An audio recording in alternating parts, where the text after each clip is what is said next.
সুপ্রিয় শিক্ষার্থীবৃন্দ, আজকের এই অনলাইন ব্যবহারিক ক্লাসে BGIFT institute of science and technology এর পক্ষ থেকে স্বাগত জানাচ্ছি। আমি Aposh Kumar Pramanik, instructor, department of computer technology, BGIFT institute of science and technology. আজকে আমরা পাইথন প্রোগ্রামিংয়ের কিছু বেসিক স্ট্রাকচার এবং টুকিটাকি বিষয় নিয়ে আলোচনা করব। তো প্রথমেই আমরা আগে জানি যে what is programming language. Programming language আসলে কি সেটা নিয়ে আমরা আগে একটু জানি। আমরা জানি যে প্রোগ্রামিং ল্যাঙ্গুয়েজ হচ্ছে কোনো সমস্যা সমাধান করার জন্য যে ধরনের প্রোগ্রামিং ল্যাঙ্গুয়েজ ব্যবহার করা হয় তাকে প্রোগ্রামিং ল্যাঙ্গুয়েজ বলে। প্রোগ্রামিং ল্যাঙ্গুয়েজ মূলত তিন ধরনের হয়ে থাকে: low level programming language, mid level programming language এবং হাই লেভেল প্রোগ্রামিং ল্যাঙ্গুয়েজ।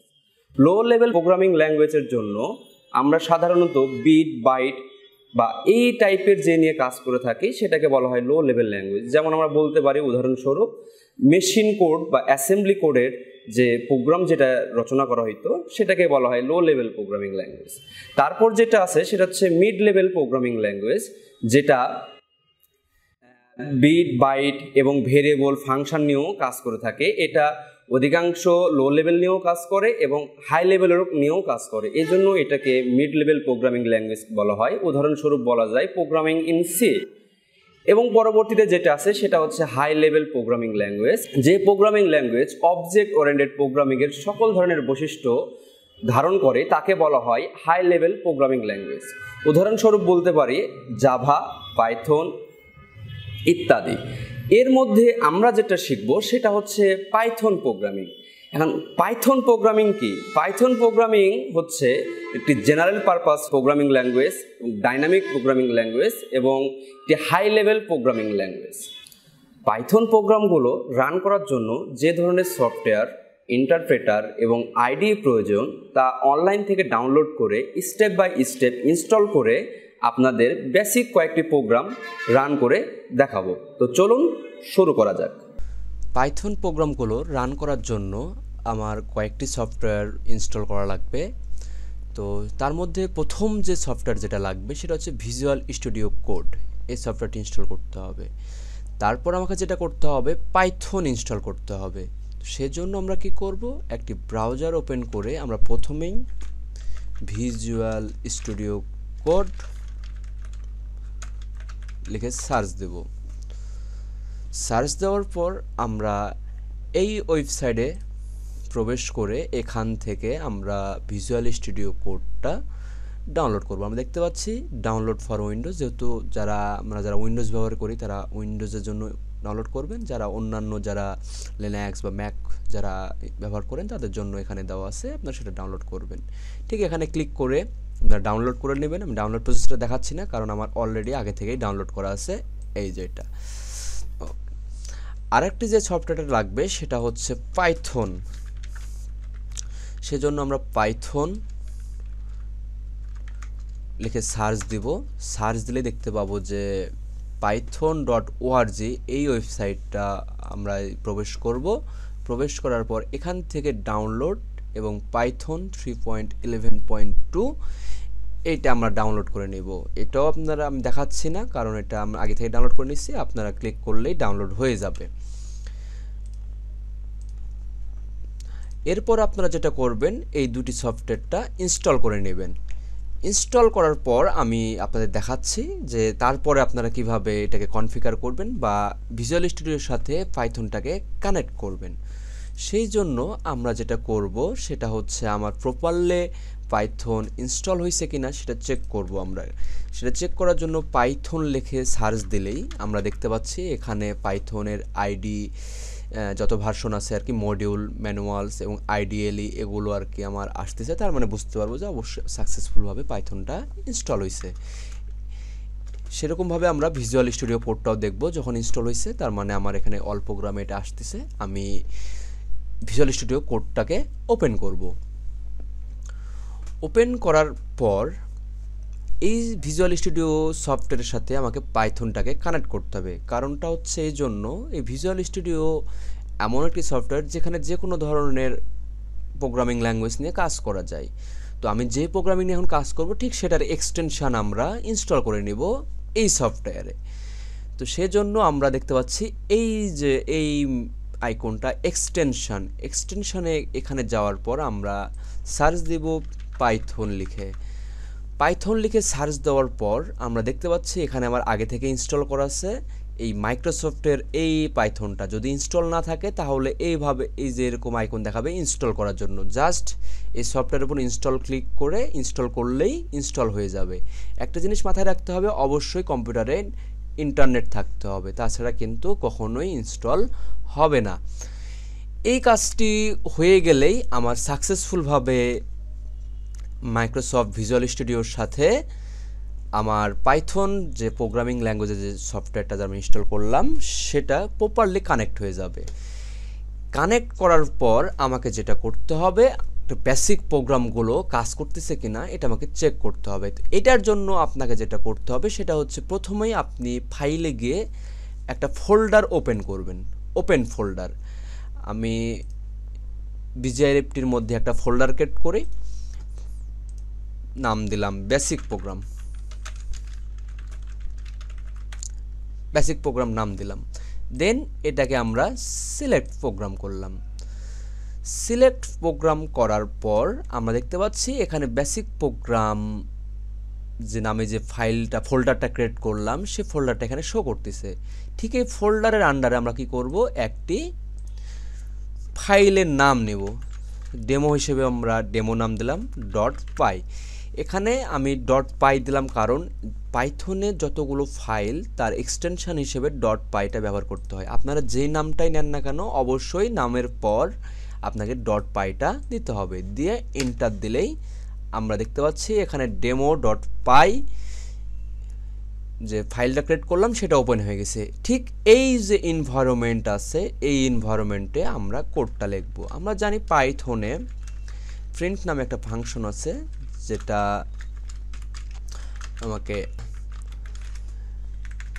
যে কোনো কিছু আউটপুটে প্রদর্শন করে। ঠিক আমার কোড লেখা হয়ে গেলে আমি এই কোডটাকে সেভ করব বা কন্ট্রোল-S দিয়েও সেভ করতে পারি। সেভ করার পর আমি কী করব, এখান থেকে ক্লিক করার পর রান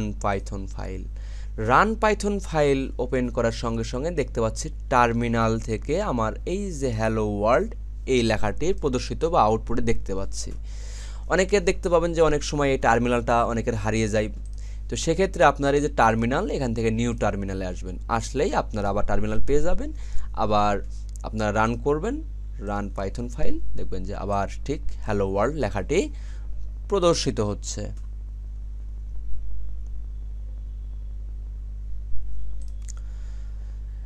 এখন যদি আমি আরও কিছু প্রোগ্রাম নিয়ে কাজ করতে চাই সেক্ষেত্রে আমরা কি করব, ঠিক এই ফোল্ডারের আন্ডারে আমরা আরেকটা ফাইল নিলাম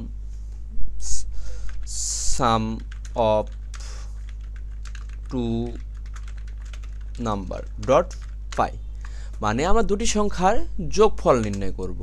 আমরা কি করব, দুটি সংখ্যার যোগ করব। এজন্য আমরা n1 নামে একটা ভেরিয়েবল নিলাম যার মধ্যে আমরা নিলাম 10, n2 নামে আরেকটা ভেরিয়েবল নিলাম যার মধ্যে নিলাম 20, সাম নামে একটা ভেরিয়েবল নিলাম যার মধ্যে থাকবে কি n1 প্লাস n2। দেন প্রিন্ট, আমি কি করব, আউটপুটে আমি রেজাল্টটা জাস্ট দেখব, রেজাল্টটা সাম দিলাম। সাম দেওয়ার পর আমি কি করব, এটাকে কন্ট্রোল-S দিয়ে সেভ করলাম। সেভ করার পর আমি কি করব, এখান থেকে আমি টার্মিনালে আউটপুট দেখব আমার আউটপুট 30 আসে কিনা। আমরা দেখতে পাচ্ছি এখানে 30 আউটপুট আসতেছে। তো আপনারা যেটা করবেন যে এখানে আসলে যে যোগফল না বিয়োগফল না ভাগফল কি আসছে এটা কিন্তু আমরা বুঝতেছি না, জাস্ট একটা অ্যান্সার আসছে। তো সেই কারণে আপনারা যেটা করবেন সেটা হচ্ছে একটা মেসেজ প্রিন্ট করে দিবেন যে হ্যাঁ এটা আসলে যোগফল, দ্য সামেশন ইজ সমান দিলাম, দেন কন্ট্রোল-S দিলাম। দেন আমি যদি রান পাইথন ফাইল দিই,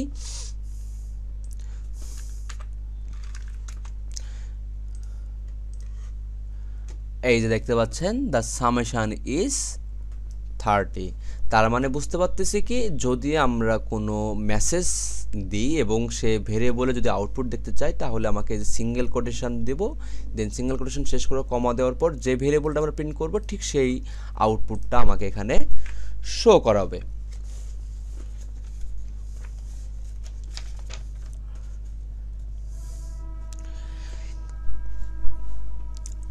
আরেকটা জিনিস খেয়াল করেন, সেটা হচ্ছে আমরা এখানে কিন্তু 10 এবং 20 কিন্তু আমরা ইনপুট হিসেবে নিই না, এখানে কিন্তু আমরা কোডে কিন্তু মানটাকে ফিক্সড করে দিছি।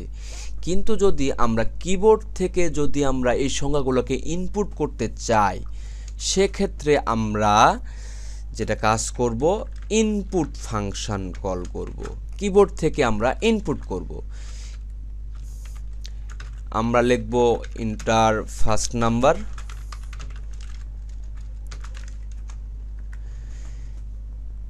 দেন এটা কি করবে, এই টার্মিনালে আমাকে আউটপুটে দেখাবে যে ইন্টার ফার্স্ট নাম্বার। কিন্তু যখন আমরা কোনো নাম্বারটা ইনপুট হিসেবে নিব, সেটা স্ট্রিং হিসেবে ইনপুট নেয়। এখন একটা স্ট্রিং কিন্তু কখনো যোগ করতে পারে না, নাম্বার সবসময় যোগ করতে পারে। যার কারণে আমরা কি করব, এখানে আমরা ইন্টিজার দিয়ে আমরা কি করে নেব, ওই স্ট্রিংটাকে কনভার্ট করে নেব। ধরুন আমি এখানে এই লাইনের জন্য আমরা ধরুন 50 ইনপুট নিলাম, সে 50টা কিন্তু আমার প্রথমে কিন্তু ইনপুট ফাংশন 50 স্ট্রিং হিসেবে ইনপুট নেবে, পরবর্তীতে সেটা আমরা ইন্টিজারে কনভার্ট করলাম, মানে সে 50টা একটা সংখ্যা হয়ে যাবে। ঠিক একইভাবে আমরা এটাও করব, ইনপুট, দেন আমরা এখানে লিখব ইন্টার সেকেন্ড নাম্বার। তারপর আমরা কোডটা এডিট করা হয়ে গেছে, আমরা কি করব, ফাইল থেকে সেভ করব। সেভ করার পর আমরা এখানে রান পাইথন ফাইলে ক্লিক করব। দেখতে পাচ্ছি যে এখানে ইন্টার ফার্স্ট নাম্বার চলে আসতেছে। তো এখন আপনি কিবোর্ড থেকে যত মন চায়, যে সংখ্যা মন চায় আপনি ইনপুট নিতে পারেন। ধরুন আমরা 500 ইনপুট নিলাম, 500। সেকেন্ড নাম্বারে ইনপুট নিলাম ধরেন 700। তাহলে আমরা দেখতে পাচ্ছি 500 আর 700 যোগ করলে 1200 হয়। আমরা ইন্টার দিলাম, দেখেন দ্য সামেশন ইজ 1200, মানে আমরা 500 এবং 700টাকে যোগ করলাম। ঠিক এইভাবে আপনারা বিয়োগফল, গুণফল, ভাগফল সবগুলো আপনারা নির্ণয় করতে পারবেন। এখন যদি আমি বলি যে দুটি সংখ্যার মধ্যে ভাগশেষ নির্ণয় করার প্রোগ্রাম লিখতে হবে, ভাগশেষ, দ্যাট মিনস আমরা কি করব, আমরা রিমাইন্ডার নামে একটা ফাইল নিই, নতুন একটা প্রোগ্রাম reminder.py। আমরা কি করব, যে আমরা ভাগশেষ নির্ণয় করব দুটি সংখ্যার মধ্যে। সেজন্য আমরা যেটা করব, আমি প্রথমে যেটা করব, n1টাকে কি করব, আমরা ইন্টিজার কনভার্ট করে নিব আগেই, input enter first number, n2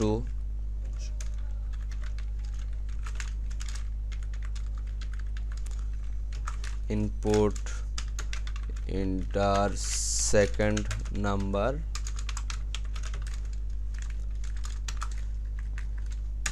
দেন আমি রিমাইন্ড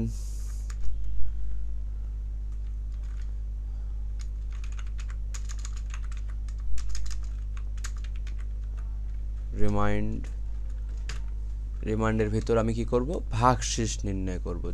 ভাগশেষটার যেটা আমার অপারেটর যেটা আছে সেটা হচ্ছে n1 মডুলাস n2। দেন আমি প্রিন্ট করে দেব, print the remainder is comma remind.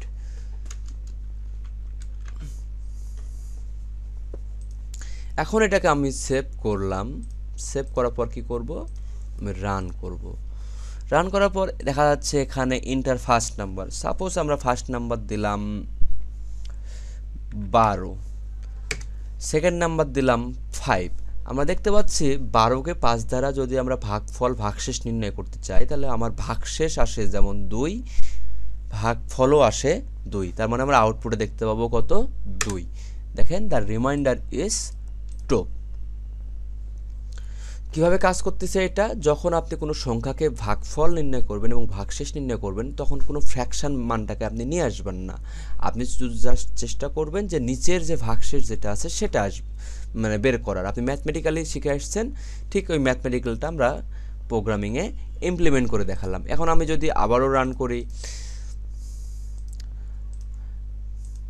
25/7, আমরা দেখতে পাচ্ছি 3/7 21 হয়, 21-এর সাথে আমার কিন্তু রিমাইন্ডার হিসেবে 4 থাকে, তার মানে আমরা আউটপুটে দেখতে পাবো 4। দেখেন আউটপুটে আসতেছে 4। তো এরকম বেসিক যে প্রোগ্রামগুলো এগুলো নিয়ে আপনারা সবাই প্রোগ্রামগুলো রান করতে পারবেন আশা করি। এই হচ্ছে আমার পাইথন প্রোগ্রামিংয়ের বেসিক যে প্রোগ্রামগুলো এগুলো। এরকম আরও অনেক প্রোগ্রাম আছে, আপনারা সবাই ট্রাই করবেন। যদি কোথাও কোনো প্রবলেম হয় অবশ্যই আপনারা কমেন্ট করবেন এবং আমাদের চ্যানেলটিকে সাবস্ক্রাইব করে দেবেন। ধন্যবাদ সবাইকে, সবাই ভালো থাকবেন। নেক্সট ভিডিওতে আবার সবার সাথে কথা হবে। ধন্যবাদ। যোগাযোগের ঠিকানা: ঢাকা রোড, চান্দনা চৌরাস্তা, গাজীপুর, শাহজালাল ইসলামী ব্যাংক সংলগ্ন। মোবাইল 01760292929।